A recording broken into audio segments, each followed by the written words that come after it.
বন্ধুরা আমাদের মোবাইলে আমরা এত কিছু মেমোরিতে ডিলিট করি, এত কিছু গেম থাকে না বেশি, তারপরেও মোবাইলের মেমোরি কার্ড ফুল হয়ে যায়। আজকের এই ভিডিওটি দেখার পরে আপনার ফোনের মেমোরি কার্ড আর ফুল হবে না। দেখুন আমার মোবাইলেও কিন্তু মেমোরি কার্ড ফুল হয়ে গেছে, বাট আমি আপনাদের সামনে এখনই কিন্তু ফাঁকা করে দেখাতে পারি। তো কীভাবে, চলুন আমি আপনাদের আজকের ভিডিওটি স্টেপ বাই স্টেপ দেখাবো। আর আশা করবো আপনারা স্টেপ বাই স্টেপ দেখবেন, যাতে আপনার ফোনের মেমোরিটা অনেকটা ফুল হয়ে যায়, ও ফুল থেকে খালি হয়ে যায়। ওকে, তো প্রথমত আপনার ফোনে আপনি কি করবেন, আপনার মেমোরি কার্ডে আসবেন, আশা করি ভিডিওতে ক্লিক করবেন। যেগুলো দেখবেন যে আপনার কোনো ভিডিও আছে যেগুলো আপনার কোনোভাবে দরকার পড়ছে না, তো চাইলে সেই ভিডিওগুলো আপনি ডিলিট করে দেবেন। তাহলে দেখবেন আপনার ফোনে অনেক মেমোরি কার্ড ফাঁকা হয়ে গেছে। যেমন এখানে আমি একটা ভিডিও দেখতে পাচ্ছি 698 MB। তো এটা যদি আমি ডিলিট করে দিই, এখানে নিচে যদি ডিলিটে ক্লিক করি, তাহলে কিন্তু আমি এখনই ফাঁকা হয়ে যাবে।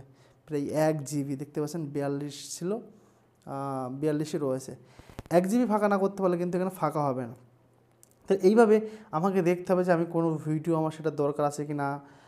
যদি দরকার না থাকে তাহলে সেই ধরনের ভিডিওগুলো আমরা এখান থেকে কিন্তু ডিলিট করে দিতে পারি। প্রথম গেল এই একটা সিস্টেম। পুরোপুরি মেমোরিভাবে ফাঁকা করতে চাইলে আরেকটা সিস্টেম আপনার মোবাইলে আছে, যেটা আপনি আপনার মোবাইলে করবেন। আপনি আপনার মোবাইলের সেটিংসে যাবেন। সেটিংসে যাওয়ার পরে আপনি আপনার মোবাইলে অ্যাপসে যাবেন। ঠিক আছে, এই যে অ্যাপস দেখতে পাচ্ছেন, অ্যাপস অপশানে যাবেন। অ্যাপস অপশানে যাওয়ার পরে আপনি এখানে যাবেন আপনার ফোনের অ্যাপ ম্যানেজমেন্ট। ওই দেখুন ওপরে অ্যাপ ম্যানেজমেন্ট, এখানে ক্লিক করবেন। ক্লিক করে এখানে দেখবেন যে কোন কোন অ্যাপ্লিকেশানগুলো আপনার দরকার পড়ছে না, সেই অ্যাপ্লিকেশানটা আপনি এখান থেকে ডিলিট করে দেবেন। ইয়েস, সিরিয়াসলি আপনার ফোনে যে অ্যাপ্লিকেশানটা কোনোভাবেই দরকার পড়ছে না, সেই অ্যাপ্লিকেশানটা আপনার ফোনেরও আছে বাট আপনি ইউজ করছেন না, সেই অ্যাপ্লিকেশানটা এখান থেকে ডিলিট করে দিন। ইয়েস, তাহলে দেখবেন আপনার ফোনের মেমোরিটা অনেকটা কমে গেছে। ঠিক আছে, এটা একটা দারুণভাবে আপনার ফোনে কাজ করবে। তো দারুণ কিছু অ্যাপ্লিকেশান আমার ফোনে রয়েছে, আর যেগুলো আমি অনেক সময় ইউজ করি না। যদি এই অ্যাপ্লিকেশান আমি ইউজ করি না, এটা আমি যদি ডিলিট করি, দেখুন 80 MB অলরেডি ডেটা খেয়ে রেখেছে, দেখতে পাচ্ছেন। তো এটা আপনি এইভাবে ডিলিট করে দেবেন। ওকে, আরেকটা জিনিস আমরা আসবো আমাদের প্লে স্টোরে আসার পরে, এটা সবচেয়ে ইম্পর্টেন্ট সেটিং আমার মনে হয়।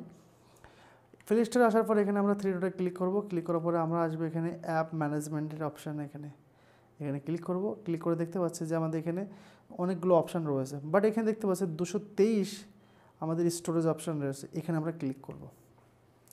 ক্লিক করার পরে আমরা ওপরে দেখতে পাচ্ছি সাইজ নামে একটা অপশান রয়েছে। এই সাইজে আমরা ক্লিক করে দেবো। দেওয়ার পরে দেখতে পাচ্ছেন নিচেই সাইজে ক্লিক করব। আপনি যদি এভাবে করে দেন, তাহলে আপনার মোবাইলে যে অ্যাপ্লিকেশনগুলো আপনি ইউজ করেন সবচেয়ে বেশি দেখতে পাচ্ছেন আপনি এই এই এই যে গেমটা আছে, এই গেমটা যদি আমি এখন ইনস্টল করি তাহলে কত MB হবে, সেটা এখন কত 1.5 GB খেয়ে নিয়েছে। যেমন ফেসবুক 60 MB, ফেসবুক 1.5 GB খেয়ে নিয়েছে। ইনস্টাগ্রাম দেখতে পাচ্ছেন, এক্স দেখতে পাচ্ছেন, হোয়াটসঅ্যাপ, এই সমস্তগুলো। এখান থেকেও আপনি দেখবেন যে অ্যাপ্লিকেশনটা আপনি ইউজ করেন না, তাহলে সেই অ্যাপ্লিকেশনগুলো আপনি ডিলিট করে দেবেন, যেটা আপনার অনেক উপকার আসবে। ধরুন এই যে ইনস্টাগ্রাম দেখতে পাচ্ছেন, ইনস্টাগ্রামে এখানে ক্লিক করে আমি যদি এখন চলে যাই অ্যাপ ইনফোতে, ঠিক আছে। এটা অনেকে না আসতে পারে, ওই জন্য কিন্তু আমি প্রথমে দেখিয়ে দিয়েছি অ্যাপ ম্যানেজমেন্ট। ওখানে যাবেন, ঠিক এইভাবে ক্লিক করবেন। ক্লিক করে স্টোরেজে ক্লিক করবেন। এই ক্লিয়ার ক্যাশ দেখতেছেন 150 MB ক্লিয়ার ক্যাশ হয়ে যাবে, 150 MB। তো দেখতে পাচ্ছেন যেখানে 900 MB ছিল সেখানে 150 MB হয়ে গেল।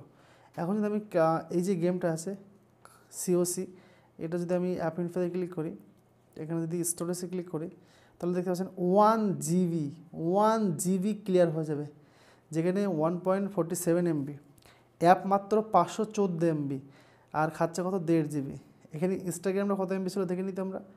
ইনস্টাগ্রামটা ছিল মাত্র 414 MB খেয়েছে ইনস্টাগ্রাম আপডেট আসার পরে। আর এখানে দেখুন আবার 54 MB হয়ে গেছে। এই যে ক্যাশগুলো, এগুলো ক্লিয়ার করলে আপনার ফোনের মেমোরি ফাঁকা হয়ে যাবে। দারুণ কাজ। এই কটা কাজ করুন, আপনার ফোন পুরোপুরি সেফ। ভালো থাকবেন।